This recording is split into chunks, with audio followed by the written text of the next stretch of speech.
Kita baca dulu sama-sama supaya nggak ngantuk ya. Bismillahirrahmanirrahim. Bismillahirrahmanirrahim. An Umar bin Khattab radhiyallahu anhu qala bainama nahnu julusun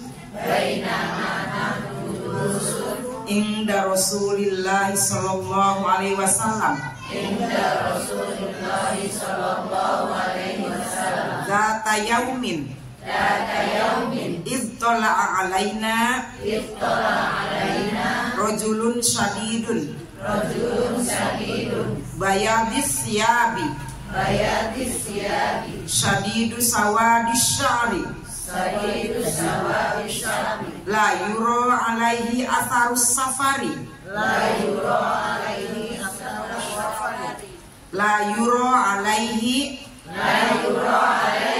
atharus safari wala ya'rifuhu minna ahadun hatta jalasa ilan nabi sallallahu alaihi wasallam fa asnada rukbatayhi ila rukbatayhi wa wada'a kaffayhi ala fakhidayhi wa qala ya Muhammad akhbirni 'anil Islam faqala Rasulullah sallallahu alaihi wasallam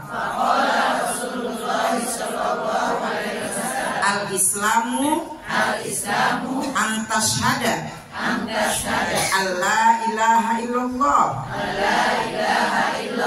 wa anna muhammadar rasulullah wa tuqimas shalah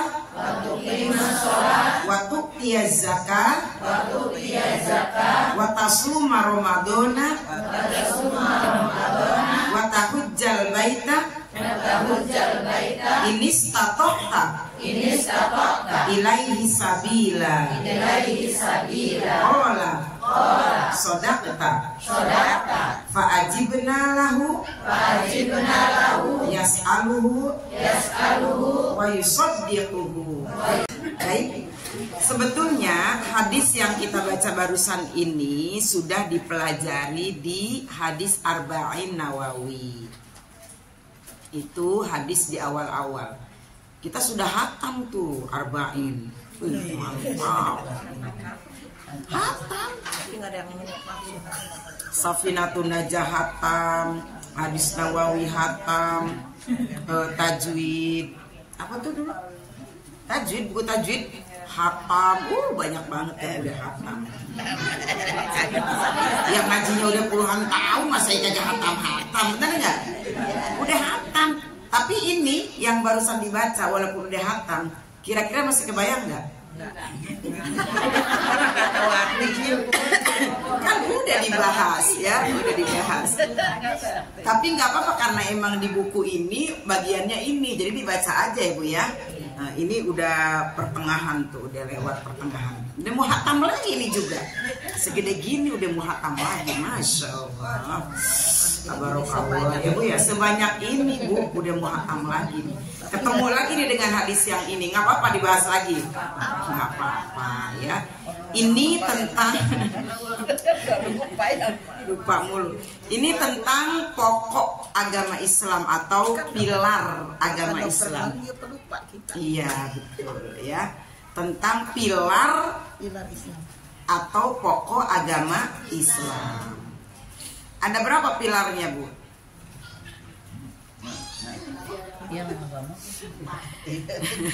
Tadi yang Islam. Tadi Pak yang baru dibaca tadi Islam, iman sama ihsan. Itu pilarnya, pokok agama Islam ya, pokok agama kita. Apa tadi? Islam, iman dan ihsan. Nah tadi nih hadis yang diriwayatkan dari Umar bin Khattab radhiyallahu anhu Jadi kata Sayyidina Umar ya, ketika mereka duduk ngelingkar kayak gini nih Bu, duduk melingkar ngaji dengan Rasulullah Shallallahu Alaihi Wasallam. Tiba-tiba datang seorang laki-laki, Bu. Tiba-tiba muncul seorang laki-laki berpakaian putih bersih, berambut hitam pekat. Tidak terlihat bekas perjalanan jauh. Tetapi tak seorang pun di antara sahabat yang mengenal laki-laki itu. Tiba-tiba muncul aja ada tuh laki-laki. Laki-laki itu ternyata dia itu apa? Meletakkan kedua lututnya ke lutut Nabi, diatelkan gitu. Oh diatelkan, diituin, diaduin nih, lagi duduk diaduin, ya. Deket banget berarti kan dengan Rasulullah. Kemudian laki-laki tadi juga meletakkan kedua telapak tangannya ke paha Nabi. Iya, gini. Ya. Terus kemudian laki-laki tadi nanya, akhbirni anil Islam. Ceritakan kepadaku apa sih yang dimaksud dengan Islam, kata laki-laki tadi. Kemudian Rasul jawab, antas syahada alla ilaha illallah wa tuqimas shalah wa tu'tiyaz zakah wa tasuma ramadan wa tahujjal bait in istata'a ilaihi sabila. Rasul jawab, Islam adalah bahwa engkau bersaksi tiada Tuhan selain Allah, dan engkau bersaksi Nabi Muhammad utusan Allah, dan kemudian engkau menegakkan sholat, mengeluarkan zakat, apalagi puasa di bulan Ramadan, dan haji jika mampu. Laki-laki tadi bilang sodakta, benar. Dia yang nanya, tapi dia ngebenerin gitu. Nah, kayak gitu ya Bu ya. Jadi laki-laki tadi datang kepada Rasulullah, mengajarkan kepada sahabat dengan bertanya laki-laki tersebut kepada Rasulullah, dan Rasulullah menjawab. Berarti sahabat dengar nggak? Dengar. Itu yang pertama tadi, Rasulullah menjelaskan tentang Islam. Syahadat bukan hanya sekedar asyhadu alla ilaha illallah, tapi bagaimana kita menerapkan asyhadu alla ilaha illallah itu dalam kehidupan sehari-hari. Aku bersaksi tiada Tuhan selain Allah. Artinya kalau bersaksi itu kan seperti berhadapan. Ibu kalau disuruh jadi saksi jual beli, ibunya ada nggak di situ? Ada kan? Saksinya mana nih? Nggak ada, katanya lagi di luar negeri. Nggak jadi. Saksi pernikahan hadir nggak? Hadir. Jadi ketika kita mengucap asyhadu alla ilaha illallah, aku bersaksi tiada Tuhan selain Allah. Artinya itu berat banget Bu. Berarti kan kita harus selalu menghadirkan Allah ada di dekat kita. Kita harus merasa bahwa Allah itu ada di dekat kita. Nih bersaksi, nih bersaksi. Jadi ketika kita mengatakan aku bersaksi tiada Tuhan selain Allah, berarti ketika kita melakukan apapun itu, nah disaksikan gitu loh. Bukan ngumpet di belakang, bukan ada di mana, bukan. Aku bersaksi. Jadi ada gitu. Makanya nanti di ujung pelajaran ini ada yang namanya ihsan. Selama ini gimana? Ketika kita mengatakan aku bersaksi, ya kan kita biasa aja kan? Biasa aja kan? Kayak nggak ngelihat. Kita perasaan kita, ya kita mau bohong-bohong aja. Bener gak Bu? Kita mau apa contohnya Ibu? mau bohong-bohong aja, mau nyatut-nyatut aja, mau curang-curang aja. Kan seolah-olah hilang aku bersaksinya, bener nggak? Nggak ada, nggak ngeliat gitu loh. Makanya ketika seorang maling, kata Rasulullah, la yasriku sariku hina yasriku wa huwa mu'minun. Rasul katakan seperti itu. Seorang pencuri saat dia mencuri itu dia sedang tidak beriman. Kalau beriman jadi nggak mencurinya, Bu? Ya, kayak gitu.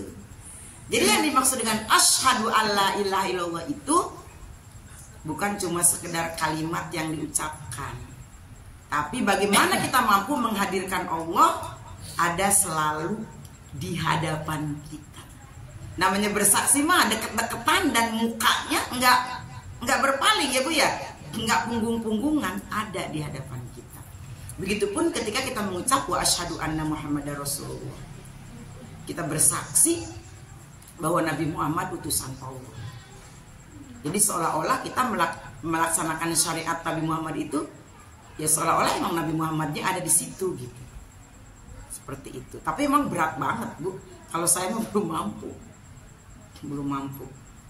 Jadi syahadat itu memang sangat luar biasa. Kalau bisa mengamalkan rukun Islam yang pertama aja, udah hebat banget kita ya Bu ya. Aduh Bu, belum Bu ya, saya belum. Terus kemudian tuqima sholat, menegakkan sholat, diajarkan kata Rasulullah. Yang kedua, rukun Islam yang kedua menegakkan sholat. Sahabat jadi dengar gitu ya. Di pelajaran-pelajaran berikutnya kemudian Rasul mengajarkan bagaimana caranya sholat. Shollu kama ra'aitumuni usolli, sholatlah kalian sebagaimana aku sholat. Diajarkan sholatnya seperti apa. Waktu dia zakat, mengeluarkan zakat. Watasuma Ramadan, puasa Ramadan, watahujjal bait. Nah sekarang yang sahabat-sahabat kita tadi kita doakan sedang melaksanakan rukun Islam yang kelima. Watahujjal bait ini tak jika mampu. Yang namanya jika mampu itu harus diupayakan dan harus diusahakan. Jadi kalimat jika mampu itu bukan nunggu gubrak ada di depan kita ya. Jika mampu itu bukan nunggu turun dengan sendirinya, datang dengan sendirinya, gubrak gitu Bu. Enggak, mampu di sini harus diikhtiarkan, diupayakan, diusahakan agar kita dimampukan sama Allah. Karena tidak ada yang mampu, hanya Allah yang memampukan untuk kita. Apalagi kan kita manusia-manusia yang masih seneng banget sama yang namanya materi dunia, ya Bu.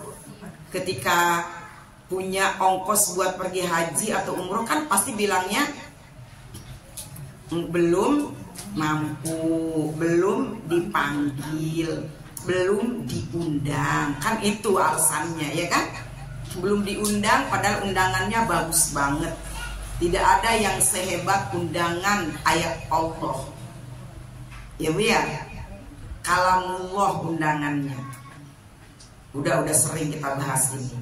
Nah bismillah, kita pantaskan diri kita untuk dimampukan oleh Allah. Bagaimana? Buka tabungan, sering scroll tentang umroh, tentang haji, baca buku tentang haji, tentang umroh. Terus kalau yang belum pernah pergi umroh, difoto aja di depan Ka'bah atau diedit pakai AI, ya kan? Kita difoto pakai baju yang rapi, edit backgroundnya Masjidil Haram, ada Ka'bah kayak gitu, nggak masalah.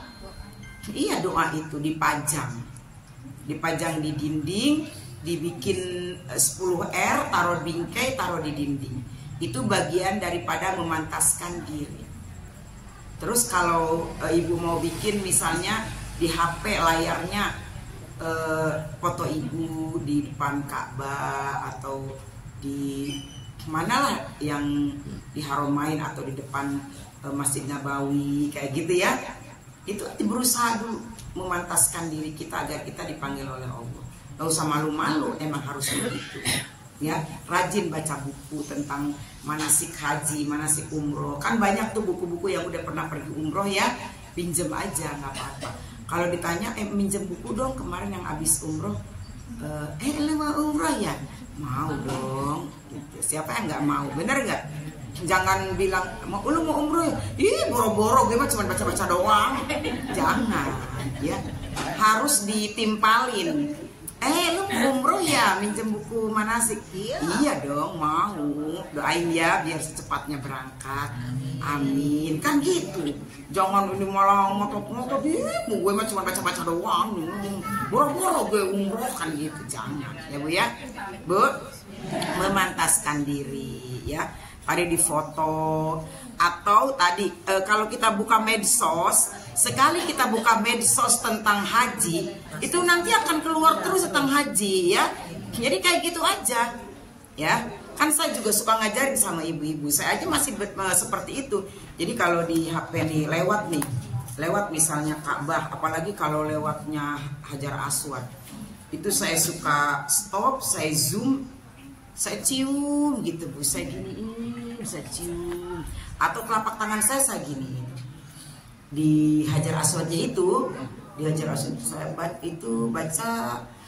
bacaannya terserah, mau sholawat, mau apa aja terserah. Ya, kan sekarang mah gampang Bu. Kalau dulu mah harus nyari gambar dulu, beli poster Ka'bah, taruh di kamar. Sekarang mah kita lihat di sini, kita itu aja, kita zoom ya, kita giniin, gedein, terus kita cium, kita sholawatin, kita bacain doa. Ya gimana sih Bu kalau orang usaha kesemsem gitu, orang baheula bogoh karena si itu ya, atau disebut aja gitu ya, di mana-mana kayaknya wajah dia aja ya. Lihat baju ngegantung aja di kegelapan kayaknya dia gitu kayak gitu ya, pokoknya kayak gitulah, saking melekatnya di hati dan pikiran ya Bu ya. Harus sampai sebegitunya Bu, sampai harus ya, memang harus sampai sebegitunya kita menggantungkan keinginan kita untuk dipanggil oleh Allah kebaiknya gitu ya. Jadi jangan setengah-setengah ya. Saya mah gimana takdirnya aja Bun ya, kalau emang rezeki saya ya pergi ke sana ya alhamdulillah, kalau enggak juga ya saya mah yang ngerasa diri aja lah, namanya juga begini. Oke Bu, itu yang pertama. Tadi kata si laki-laki tadi, benar engkau. Jadi ketika Rasulullah sudah menjawab akhbirni anil Islam, kata laki-laki tadi, beri kabar kepadaku tentang Islam, sudah dijelaskan oleh Rasulullah. Kemudian kata laki-laki tadi, sodakta, benar engkau. Fa'ajibna lahu yas'aluhu wa yusaddiquhu. Para sahabat heran. Dia yang nanya, dia yang ngebenerin. Nanya lagi, qala fa'akhbirni anil iman. Beri kabar kepadaku, ceritakan kepadaku ya Rasulullah, apa sih yang disebut dengan iman? Kata laki-laki tadi. Rasul ngejawab, antu'mina billahi wa malaikatihi wa kutubihi wa rusulihi wal yaumil akhir wa tu'minu bil qadari khairihi wa syarrihi. Rasul menjawab, yang dimaksud dengan iman itu bahwa engkau meyakini, beriman kepada Allah. Antu'mina billahi wa malaikatihi, malaikatnya, wa kutubihi, kitabnya, wa rusulihi, rasulnya, wal yaumil akhir, hari akhir, wa tu'mina bil qadari khairihi wa syarrihi, dan kau beriman kepada dia baik dan buruknya. Jawab lagi, qala sodakta, benar. Dia yang nanya, dia yang ngebenerin. Nanya lagi, langsung aja ya, udah dipelajari ini mas sekedar ngingetin aja. Fa'akhbirni anil ihsan, kata laki-laki tadi. Nah ini tadi yang kita kaitkan dengan syahadat. Fa'akhbirni anil ihsan, beri kabar kepadaku, ceritakan kepadaku, ajarin aku ya Rasul. Apa sih yang dimaksud dengan ihsan? Ihsan kata Rasulullah. Sebentar. Iya. Anta budallaha ka'annaka tarahu fa illam takun tarahu fa innahu yaraka. Ihsan itu kata Rasulullah, anta budallaha ka'annaka tarahu, bahwa engkau mengabdi kepada Allah, bahwa engkau ibadah kepada Allah, bahwa engkau melakukan hal apapun karena Allah seakan-akan engkau melihatnya. Tadi makna dari asyhadu alla ilaha illallah, aku bersaksi. Berarti kalau kita sholat itu adalah realisasi dari aku bersaksi, iya kan?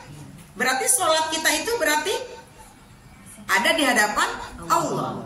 Ka'annaka tarahu, anta budallaha ka'annaka tarahu, engkau mengabdi kepada Allah, beribadah kepada Allah seolah-olah seakan-akan engkau melihatnya.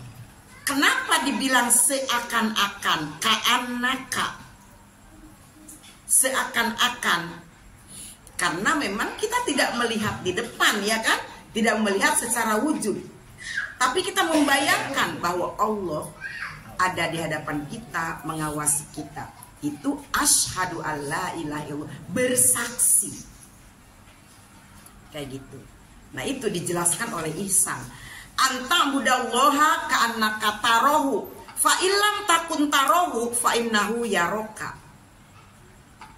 Engkau mengabdi beribadah kepada Allah seakan-akan engkau melihatnya. Maka jika engkau tidak melihatnya, tidak melihat siapa? Allah. Kita kan nggak melihat kan? Maka jika engkau tidak melihatnya, fa innahu yaraka, maka sesungguhnya Allah melihat engkau. Jadi kalau kita nggak melihat pun Allah melihat kita.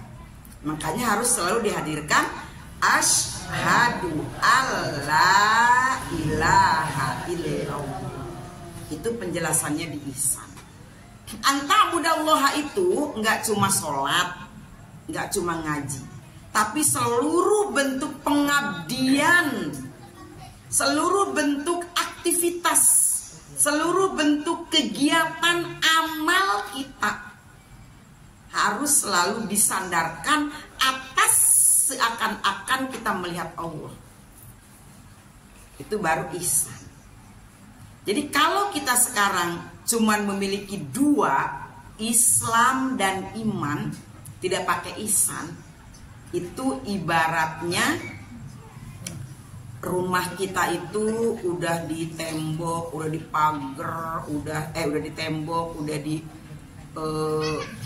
berdiri, udah ada dinding, udah ada atap, udah ada lantai, udah ada semuanya. Udah bisa ditempatin belum?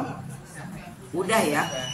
Tapi belum diaci, belum dicat, belum dikasih ornamen-ornamen gitu. Jadi ihsan itu finishing, buat mempercantik. Alangkah indahnya rumah pakai kipas. Kalau nggak pakai kipas boleh nggak? Kalau nggak dicat boleh. Kalau nggak diaci boleh. Bisa ditempatin kan? Tapi kan kita pengen rumah kita cantik, pengen segala aktivitas kita itu menjadi indah. Penilaiannya di mata Allah Subhanahu wa Ta'ala bukan cuma sekedar dapat nilai. Kan beda ya Bu ya? Kalau cuma sekedar dapat nilai sih ya mungkin relatif mudah. Tapi kalau ada plusnya, ini anak udah pinter, akhlaknya bagus, sopan, rajin, pokoknya gitu ya, banyak plus-plusnya. Sama kita ibadah kepada Allah juga. Makanya diperbaiki. Bagaimana cara kita berhadapan dengan Allah? Harus apa? Ka'annaka tarohu. Diingatkan kita oleh pilar yang nomor 3, ihsan. Fa illam takun tarahu fa innahu yaraka. Maka jika engkau tidak melihat Allah, maka sesungguhnya Allah melihat kita. Jika 3 pilar itu berdiri tegak,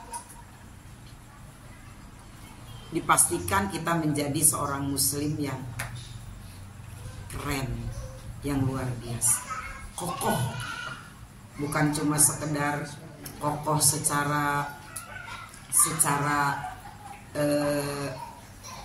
pengerjaan lahir, tapi secara rohani seperti itu. Dan otomatis kalau sudah kokoh di dalam 3 pilar ini, untuk kehidupan yang lain insya Allah akan dijaminkan juga menjadi kokoh. Setelah laki-laki tadi bertanya tentang ihsan kepada Rasulullah, yang tadi masuk nggak Pak Eko? Masuk Pak Eko?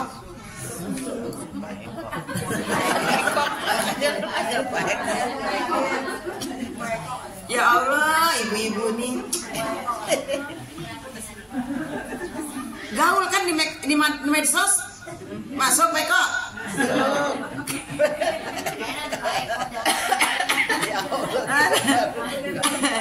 Baru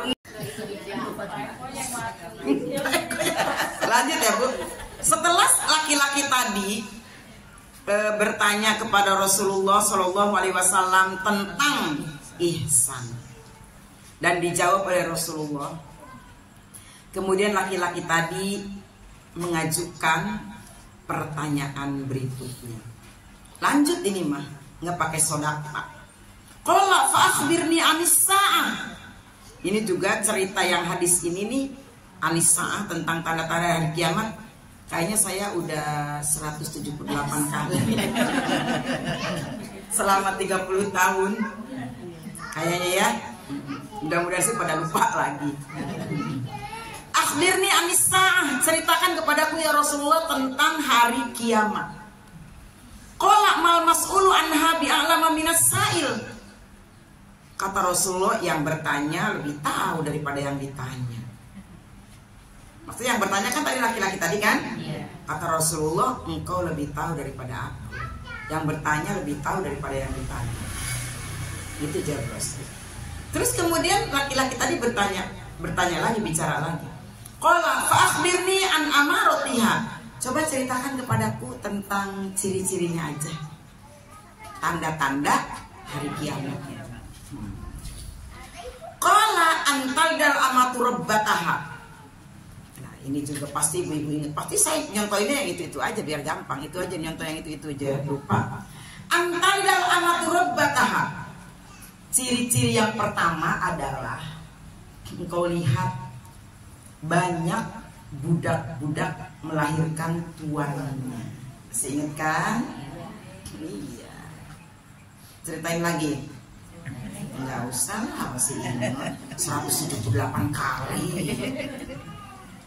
Antalidal amatu rabbataha. Ciri-cirinya yang pertama engkau lihat banyak budak melahirkan tuannya.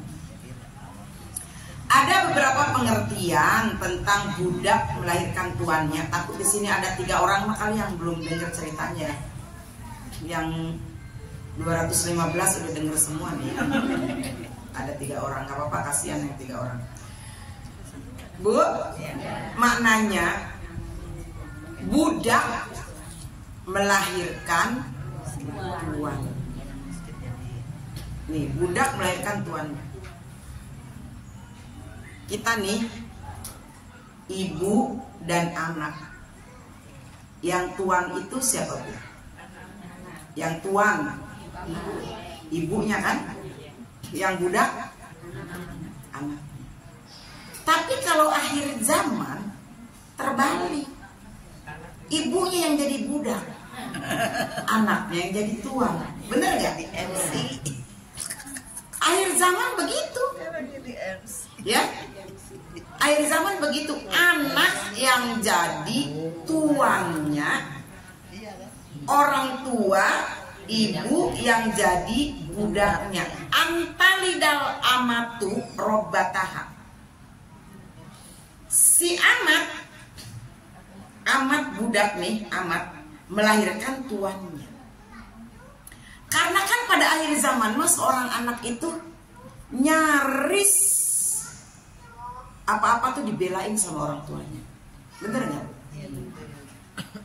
Semua dilayanin.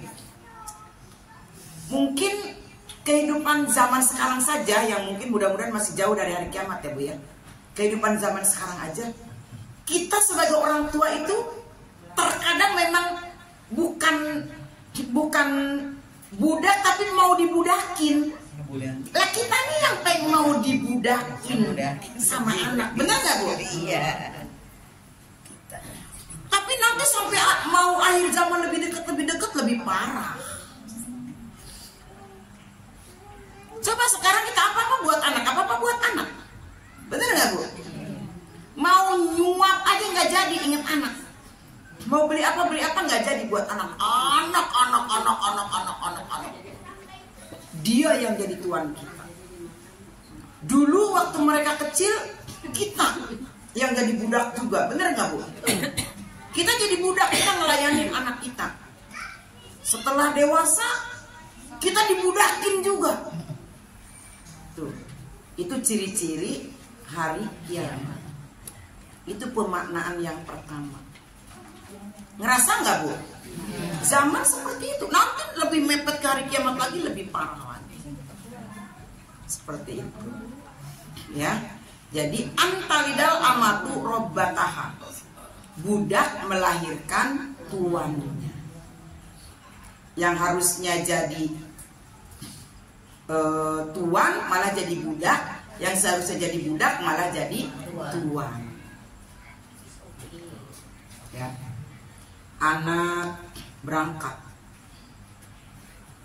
emak yang masak, nyuci, gosok, bekelin, ngurusin anaknya.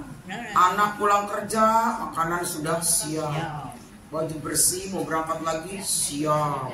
Wih, mantap. Gitu ya Bu ya. Maaf, jangan tersinggung. Emang begitu. Dia emang emaknya yang mau. Iya kan?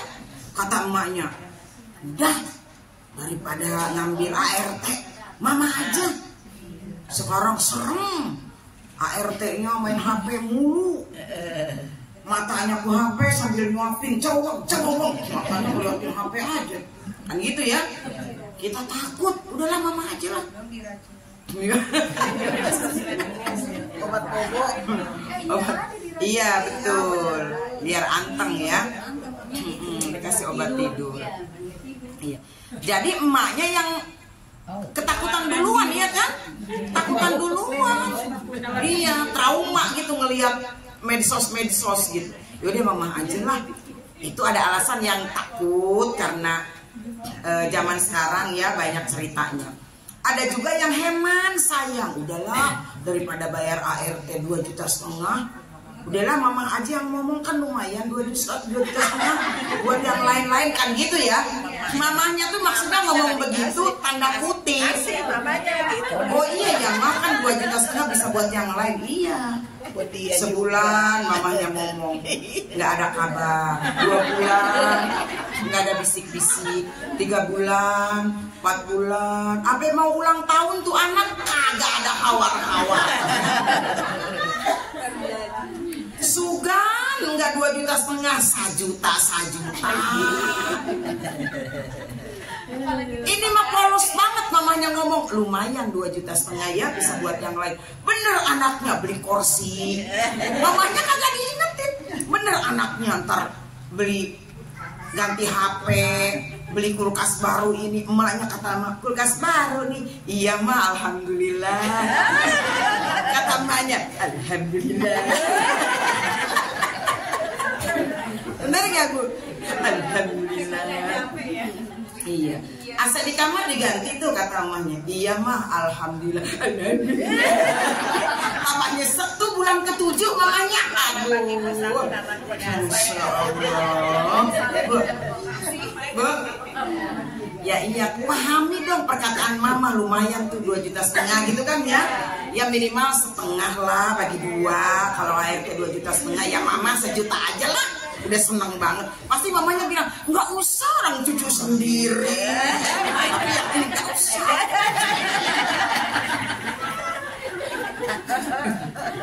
nggak Bu? Ya iya kan mama juga perlu dana lah, baju seragam kan dibayar.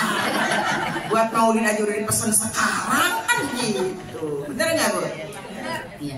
Itu yang pertama, pemaknaan yang pertama, antalidal amatu robbataha, bahwa tuan melahirkan budak melahirkan tuannya gitu. Jadi si budak nih, orang ibu yang jadi budak melahirkan tuannya, anaknya.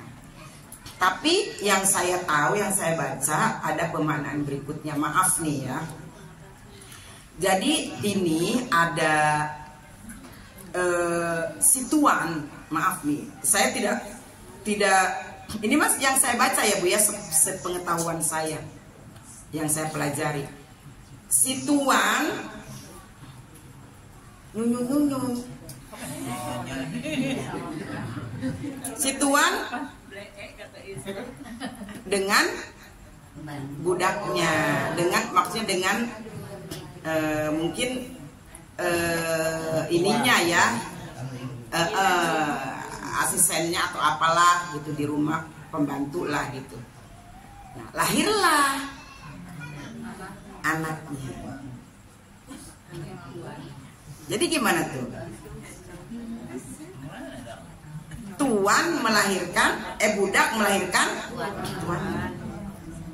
Tapi kebetulan saya pernah tahu hal ini, salah satu kejadian ini. Itu jadinya si anak itu ke ibunya. Jadi seperti ada rasa kurang hormat. Itu yang saya tahu ya. Dia justru ngerasa lebih menjadi anak tuan. Itu loh. Ibunya tetap menjadi ibunya seperti sedia kala, tapi dia anaknya lebih ngerasa anak tuan. Itu jadi kurang iya. Jadi seperti kurang bagus gitu. Seperti itu. Ya. Kita nggak usah terlalu bagaimana, yang penting ibu paham aja pemaknaannya ya. Karena takut ada yang hal-hal yang itu mah sifatnya kan iya tidak semua seperti itu gitu. Cuman ada ciri-ciri yang seperti itu, bisa jadi. Ini kan pendapat ya Bu ya, di dalam memaknai tuan dan budak. Budak melahirkan tuannya, di dalam memaknai itu seperti itu, gitu ya. Walaupun mungkin sudah banyak contoh yang seperti itu. Itu diantara ciri-ciri hari kiamat. Yang pertama, yang kedua, wa antarul hufatal uratal alata ri'a asya'i yatatawwaluna fil bunyan. Engkau lihat ciri-ciri kiamat nih, engkau lihat ciri-ciri kiamat yang berikutnya ya. Engkau lihat orang yang telanjang kaki, telanjang dada, pengembala kambing, yatatawwaluna fil bunyan, berlomba-lomba di dalam pembangunan. Berlomba-lomba di dalam pembangunan. Telanjang kaki, nggak pakai sepatu. Telanjang dada, nggak pakai baju. Pengembala kambing, tapi berlomba-lomba di dalam pembangunan. Maksudnya apa? Telanjang kaki, nggak punya pijakan yang kuat. Nggak punya pijakan yang kuat itu maksudnya apa sih? Tidak punya pondasi dasar yang kuat, ilmu, ya kan? Pengetahuan, pengenalan akan syariat, pengenalan akan agama, ya. Terus telanjang dada, nggak pakai baju, itu juga kiasan. Dadanya, hatinya kerontang dari keimanan, kosong, ya, kosong, tidak diisi oleh keimanan. Terus penggembala kambing, ri'a asyai, penggembala kambing. Di situ penggembala kambing itu artinya ini menunjukkan strata yang bawah, masih dalam kategori miskin. Udah penggembala kambing, nggak pakai sendal, nggak pakai baju, iya, nggak ada pijakan kehidupan, hatinya masih kerontang, kehidupannya minus. Tapi ia tato waluna fil bunyan, berlomba-lomba di dalam pembangunan. Pembangunan yang ini maksudnya pembangunan gedung, bersaing dalam kemegahan, bersaing dalam kemegahan. Untuk zaman sekarang, orang bersaing ya tato waluna fil bunyan, bersaing dalam kemegahan itu mungkin tidak lagi konotasinya kepada pembangunan fisik bangunan seperti rumah dan lain sebagainya gitu kan ya. Tapi sekarang orang berlomba-lomba dalam pembangunan itu lebih kepada konotasinya lebih kepada persaingan di dalam teknologi, terus media. Kan sekarang yang jadi raja pengendali kehidupan itu adalah media. Yang menjadi Tuhan manusia-manusia modern itu adalah media. Karena semua berkiblat ke sana. Bener gak? Berlomba-lomba tuh di dalam kemajuan teknologi dan kemajuan media. Pak bagus-bagus HP. Nah, diantaranya, maaf, padahal nggak punya pijakan yang kuat, hati kerontang, masih minus, tapi HP-nya seharga 45 juta. Yo. Bu, maaf. Kira-kira HP-nya itu bakal mendatangkan manfaat atau enggak? Itu maksudnya. Jadi, ya tato waluna fil bunyan, bersaing dalam kemegahan, tidak diikuti dengan menyeimbangkan kemampuan dan kualitas diri, gitu loh Bu. Akhirnya kecanggihan teknologi dan kemajuan media hanya menyesatkan dan merugikan, bukan menambah penghasilan. Maaf, anak SD kelas 4 kehidupannya biasa saja, tapi pegang HP-nya 2. Saya tanya, punya HP-nya 2? Iya. Buat apa? Bu, anak SD kelas 4 punya HP 2. Buat apa? Dan dia juga bukan kaya-kaya amat. Bukan amat kaya amat gitu ya. Pak Ahmad disebut mulu nih. Itu nggak ada Pak Mamat ya? Ada ya. Kecuali ini HP, kan ada juga anak SD kemarin yang 9 tahun yang miliarder. Dia online jago kan?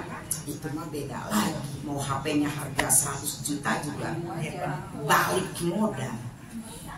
Lah ini wa antarul ufatal urotal alata ya tatawal ri'a asyai ya tatawal nafil bunyan. Ini yang terjadi sekarang Bu. Kita tuh semua sedang bersaing di dalam kemegahan dunia, terutama teknologi dan derasnya sabetan media buat kita semua. Kalau kurang waras otak kita, kurang sehat hati kita, kurang kuat pijakan kita, tumbang kita semua. Bener nggak? Dikendalikan kita sama media. Iya, dikendalikan kita sama media. Semua, Bu. Itu ciri-ciri hari kiamat. Jelas adanya.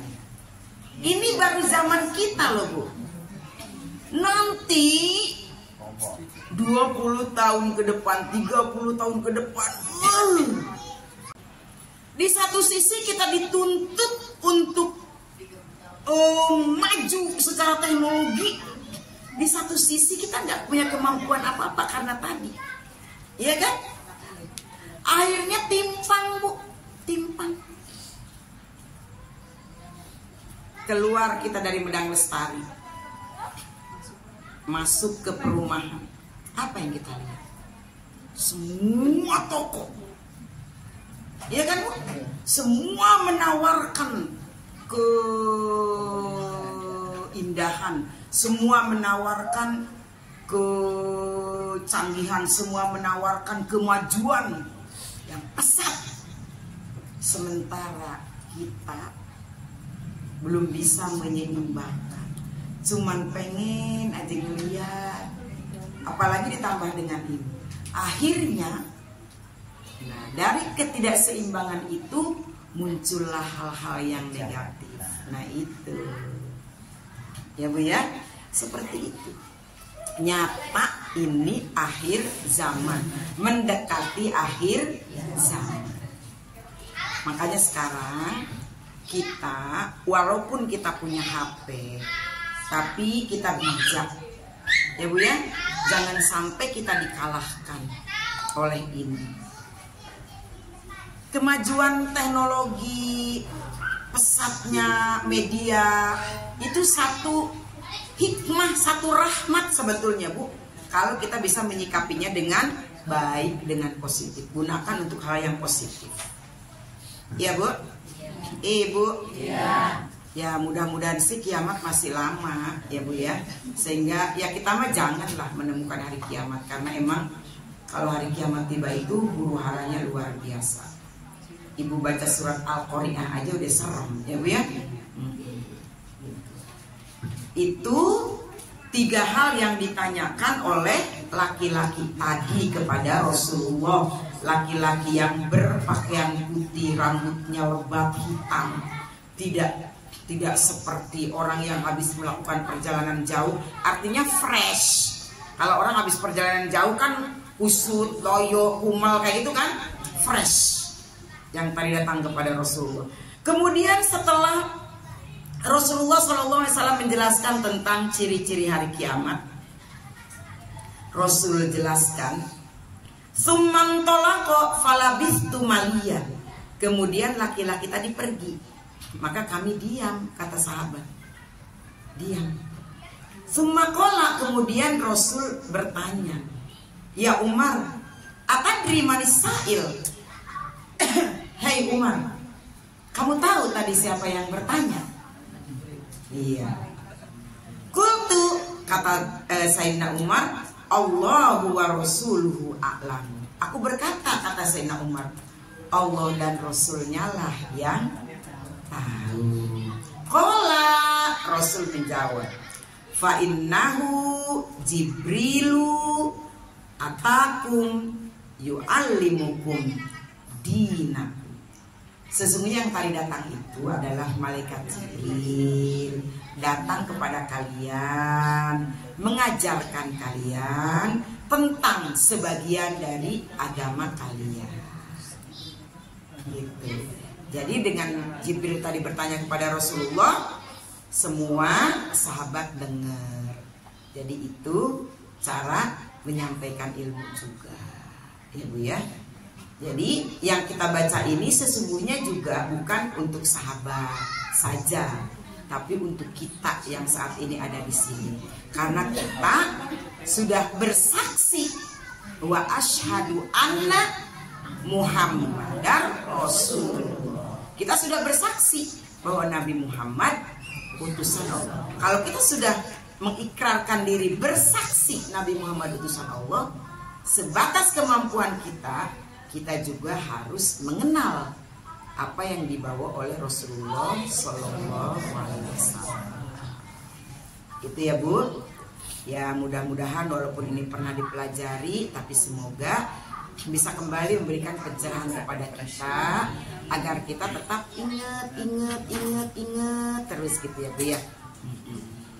Sampai di sini dulu mungkin apa yang bisa sampaikan malam ini, mudah-mudahan bermanfaat. Terima kasih atas segala perhatiannya. Mohon maaf jika ada kekurangan, kehilafan atau hal yang kurang berkenan. Assalamualaikum warahmatullahi wabarakatuh.